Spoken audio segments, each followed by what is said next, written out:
എടോ ലച്ചു ഒന്നവിടെ നിന്നേ. പിന്നെ ഞാൻ ഈ അമ്പലത്തിൽ ഞായറാഴ്ച വരുന്നതേ ഭഗവാനെ കാണാൻ വേണ്ടി മാത്രമൊന്നുമില്ല.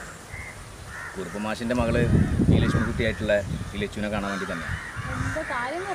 ഇപ്പോഴും നിനക്കൊന്നും മനസ്സിലായിട്ടില്ലേ? എടി എനിക്ക് നിന്നെ ഇഷ്ടമാണ്. തീരുമാനിച്ചാൽ മതി. എടി ഞാൻ നിന്നെ മറക്കണം എന്നാണോ നീ പറഞ്ഞത്? 10ാം ക്ലാസ് മുതൽ നിൻ്റെ പിന്നാലെ ഞാനുണ്ട്, നിന്നെ സ്നേഹിച്ചുകൊണ്ട് നടക്കുന്നുണ്ട്.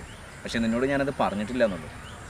ഇനി ഞാൻ നിന്നോട് പറഞ്ഞാൽ നിന്നെ ഏതെങ്കിലും ആമ്പിള്ളേർ അടിച്ചുകൊണ്ട് പോകും. അതുകൊണ്ടാണ് ഞാനിപ്പോൾ വന്നിട്ട് ഇങ്ങനെ നിന്നോട് പറഞ്ഞത്. അപ്പോൾ നിനക്ക് ഇഷ്ടമല്ല എന്ന് പറഞ്ഞാൽ എനിക്ക് സങ്കടമായിട്ടുണ്ട്. അതൊക്കെ പോട്ടെ, ഇപ്പം നിനക്ക് എന്നെ ഇഷ്ടമാണ്. പിന്നെ ഞാനിനി വീട്ടിലെ കല്യാണത്തിനൊന്നും സമ്മതിക്കില്ല. പിന്നെ നിങ്ങൾ എന്നെ കിട്ടിയാൽ മതി. ഓഹോ